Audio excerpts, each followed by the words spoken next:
Hello viewers, and for you returning, welcome back. Tomo here with another amplifier. This is a PV Studio Pro 50. Scored this actually for $20. I'm going to do a full refurb on it, and I'm kind of partial to these old 1980s PVs, so this one's probably going to be a keeper.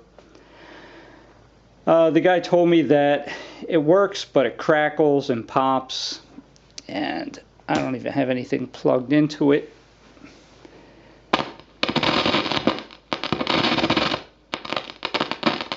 Hopefully we're picking that up real good on the microphone. And actually we seem to have it on a good day. When I plugged it in earlier, it made such an ungodly popping noise when you touched, actually I think it was the control here, the pre. And so that's dirty pots. Now I'm going to be doing a whole refurb on this amp, and so I'm going to replace all the capacitors on it. But all I'm going to focus on with this video is just how I deep clean the pots, and it's fairly involved, and it can change depending on what amp you have. So as far as disassembly goes, I'll do a brief cover of what I'm doing, but I won't go too deep into that because depending on your amp, it could be something very easy or it could be extremely difficult. I want to cover a subject that I was going to leave for the end of the video. But since many viewers will never ever watch the end of the video, I figured I'd put it right at the beginning. If you are working on vintage equipment, you want to proceed with extreme caution. I would say anything from the mid-70s going forward, you should be okay on.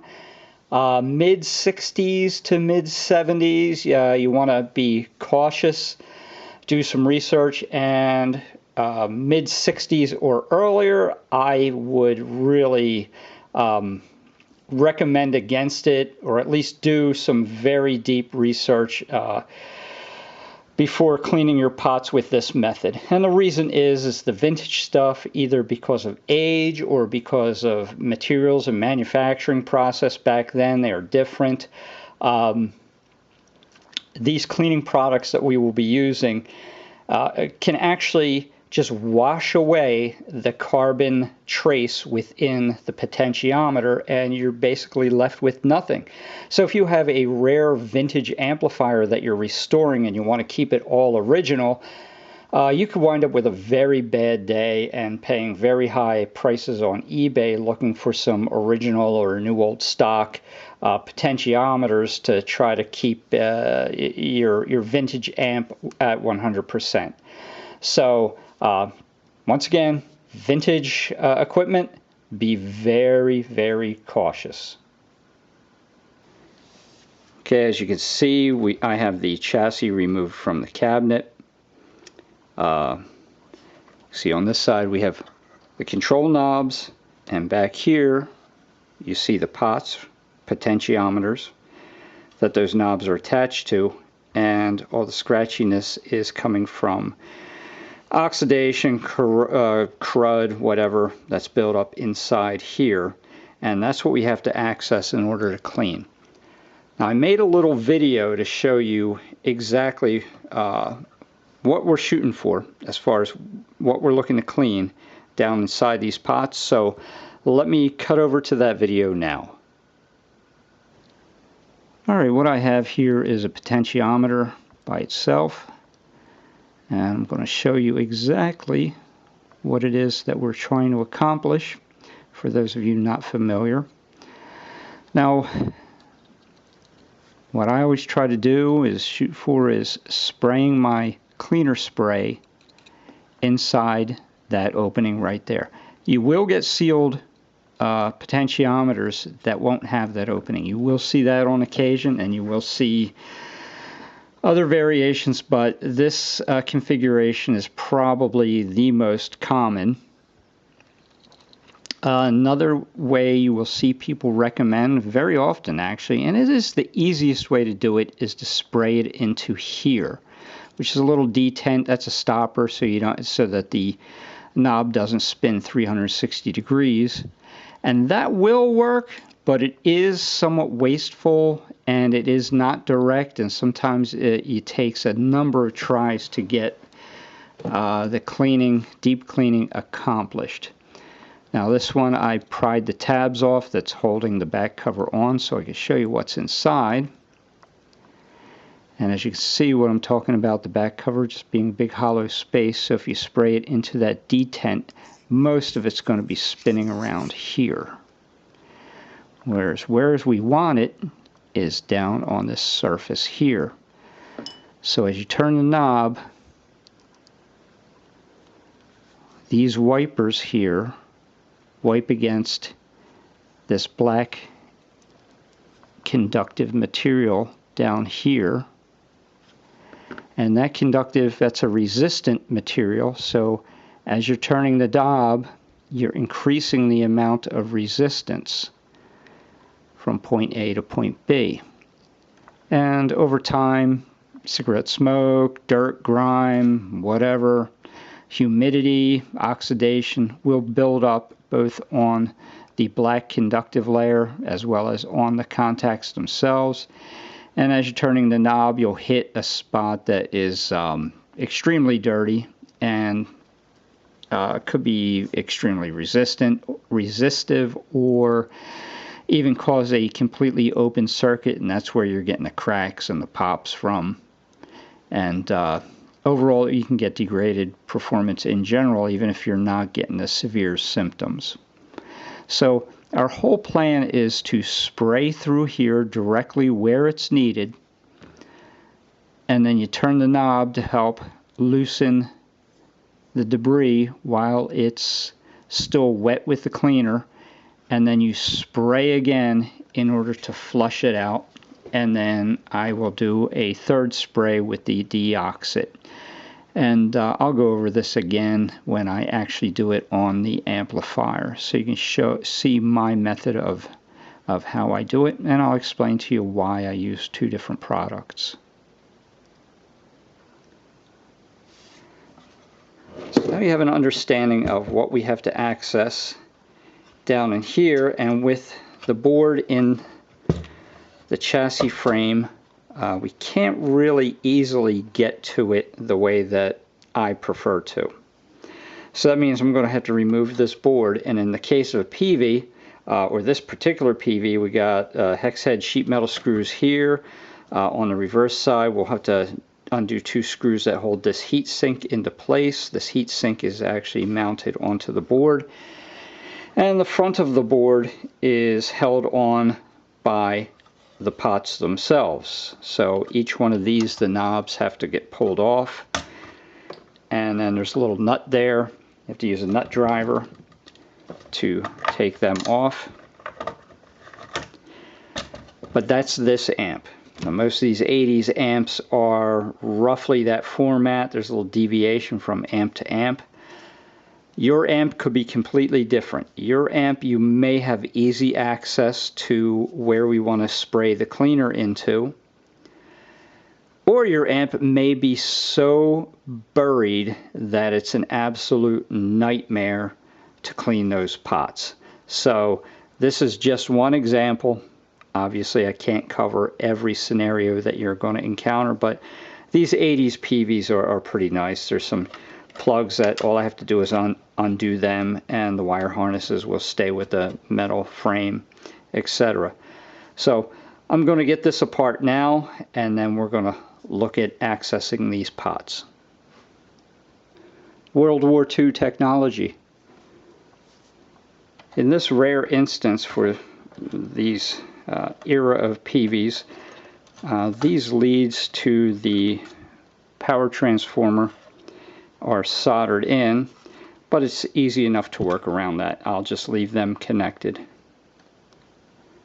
Now I want to start by saying that this is my way of cleaning pots. It's not exclusively the right way of doing it. You're going to see, probably see other videos. You may have already watched other videos that may have a different approach, and their approach is no less valid, and mine is no more valid. I'm just showing you the way that I do it, and it's always worked out very well for me. Now, I use two different products. I use CRC contact cleaner, and then I use basically the nectar of the gods for audio repair is the Deoxit. Now, this is Deoxit D5. There's various different products. There's Fader Lube, Deoxit Red, there's Deoxit Gold, which would be like G5. This is the red. And they all have their own purposes, applications. In this case, Deoxit Red, Deoxit D5 is what we will be using. There's also D100. D100 is 100% Deoxit.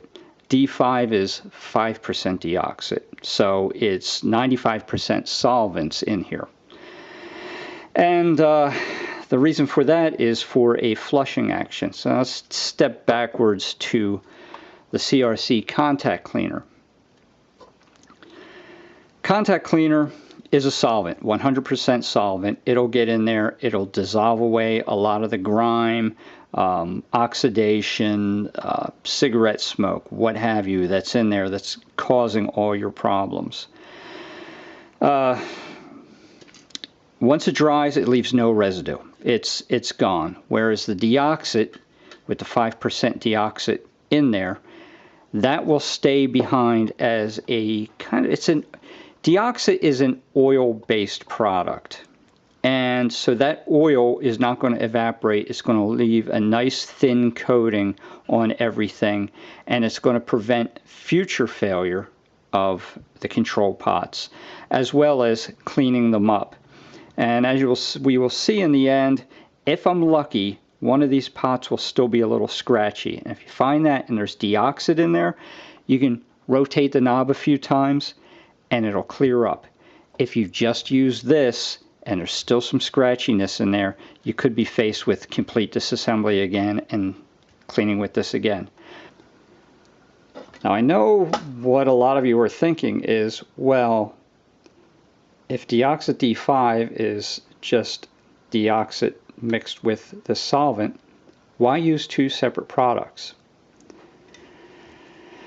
That is because the nectar of the gods never comes cheap. This little can of stuff is, well, I bought it, what, 2 years ago? I think I spent 18, 19 bucks for it. So I don't know what the current price is now. Whereas this big can of CRC is like $7. So as far as the flushing goes, I use the CRC and then I follow up as the last step with a shot of Deoxit. So what we are going to be doing is we are going to be spraying the CRC into there, flood it, rotate the knob a few times to kind of break up any oxidation and debris that's in there. And then we are going to give it a real good flush with the CRC again to wash away any of the debris that we've loosened up. After I've done that to all the pots and they're all dry, then I will follow it up with just a squirt of Deoxit in there, and this stuff comes out quite a bit when you pull the trigger, when you push the button, and that'll give a quick flood of that. I will turn the knob a few times again, move on to the next one, and then get on to reassembling it. I want to take a moment to talk to you about an item you may see for sale. I forget at this point, I may have mentioned it earlier or maybe later in the video, depending on which segment I mentioned it. Deoxit sells a little ferrule tube thing that screws onto the end of the control pot. Take the knob off, you screw it on, and it's marketed for cleaning guitar pots. It's really the only place that it would be applicable. And what it is, you screw it onto the end there, and then the nozzle of the deoxit can hooks into the end of this contraption that screws on. And then when you pull the trigger, it will force deoxit between the shaft of the potentiometer and this the outer collar here, so it goes down into the pot and splatters around and soaks it. And then I guess you have to unscrew it, turn the knob a few times. If you want to flush out, then you have to put it back together again. But if you have a control pot like this, a double-decker, it'll spray in this first one. It's not going to reach the second pot whatsoever. But more importantly, on guitar amps, you should never use that item. Absolutely never. It may seem like an easy solution for you, but this is an enclosed area, and deoxit is a flammable solvent. So you are going to have deoxit puddling in here, because using that item it's very wasteful. It takes a lot of deoxit to get that to work properly. So you're going to have a puddle of deoxit inside the amp evaporating. You plug it in, if there's a spark, you risk an explosion. At the very least, you risk fire. So I stress, do not use that item. Also, I don't like, should have mentioned this first, is any debris you have down inside the shaft, it's one thing I don't like about it, it's going to wash that into the pot first, and then hopefully it gets rinsed away from there. So I decided to get a little creative here to make things easier. Here's my deoxit, and I got a little piece of chainsaw fuel line that I had on hand. You can get that at Home Depot, Lowe's, any hardware store. I took a piece of copper, solid core copper wire. Try this, put that all the way in there. And then we are going to bend it to the shape that I need. And the bend is going to prevent that copper wire from shooting right out when we pull the trigger. And let's see how it works. That fits in there good.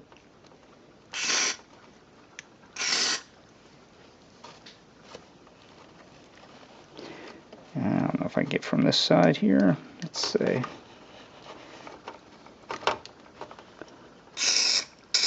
Yeah, you can see it, the deoxit squirting out along the seam there.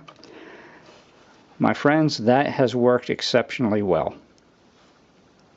Now, before you proceed, you're going to want to take stock of what you actually have to work on. So you'll notice we have a double potentiometer here, and so we're going to have to spray into both of those cavities to clean that one.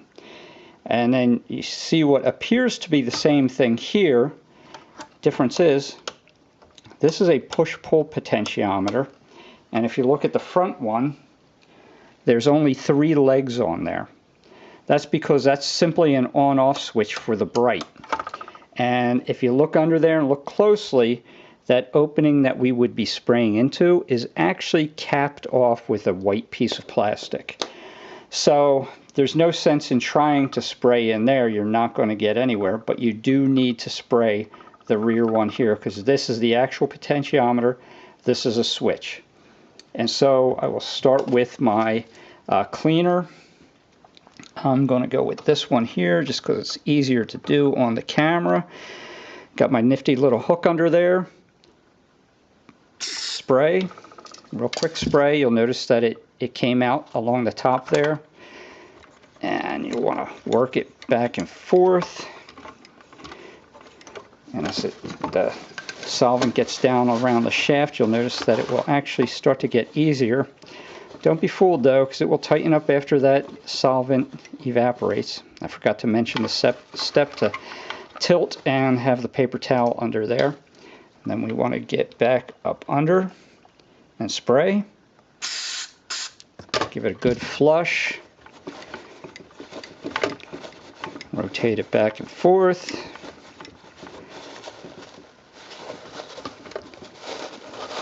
and so forth, and we'll go down the line, do all of them.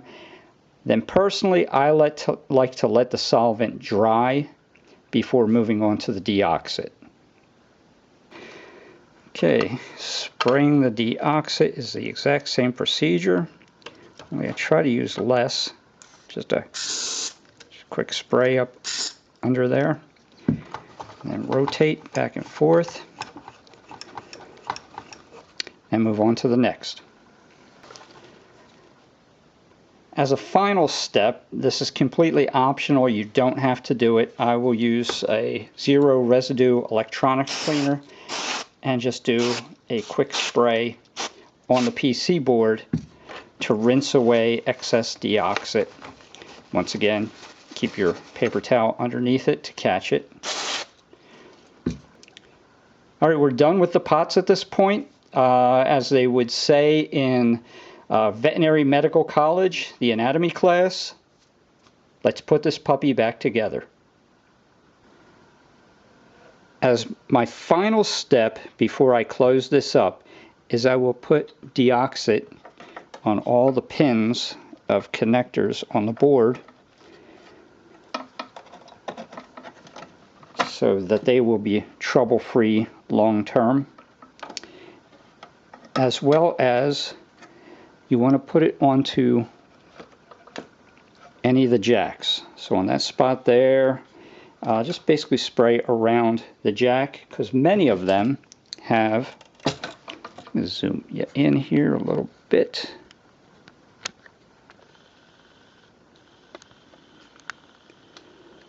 A little slow there, folks.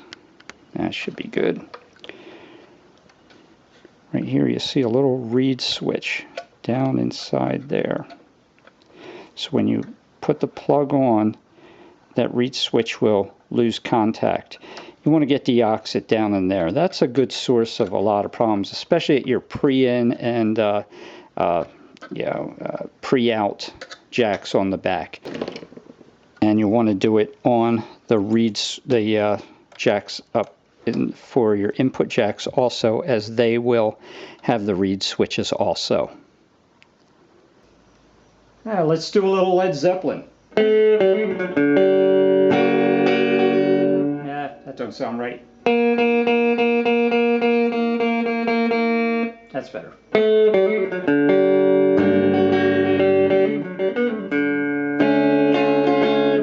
Wow, I sound just like Jimmy Page live. Right, we're all back together and everything here is whisper quiet. Now, when I first plugged this amp in, I wish I had the camera rolling for that, because the amp was completely, you could not use it. The input jacks, you would mostly not get sound out of it, because the minute you touched one of the controls, you just got an ear-shattering pop, crackle, all kinds of noise, and the amp was not usable. It really sounded like there was more trouble to it than just the pots. But now everything functions perfectly. Got a little bit, you may not even be able to catch it, just a little bit of crackle there, and it's actually going away now with turning it, distributing that deoxit around. And just a tiny bit, you may not even be able to hear that on the treble right there. And I believe that over time that'll clear up also, but it is so slight that it in no way impedes the performance of the amp. Now the fate of this amp, I'm going to do a full refurb on this. I'm going to replace all the capacitors inside. Obviously we already did the pots. Exterior, I'm going to take everything off it. I'm going to scrub it with Simple Green, polish up the chrome and put it back together, because this amplifier, other than the dirt, it does not have your normal dings, wear and tear on it. It should come up factory new. I wasn't planning on making a video of that, but if you think you would like to see that video, chime in, let me know, and I'll put that together. show you what I do, because when I'm done, they all turn out real nice. I got a special 130 that I did that too, and that amp looks excellent, sounds excellent. So if you like this video, despite my bad Led Zeppelin joke, please hit that like button, hit the share button, and above all, please hit that subscribe button. Thanks for watching, and I'll see you next time.